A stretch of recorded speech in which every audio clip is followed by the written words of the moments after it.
személyes dolog.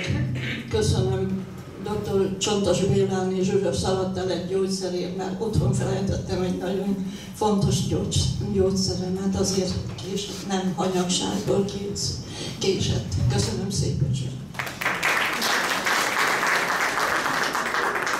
Igen, akkor most megkérem a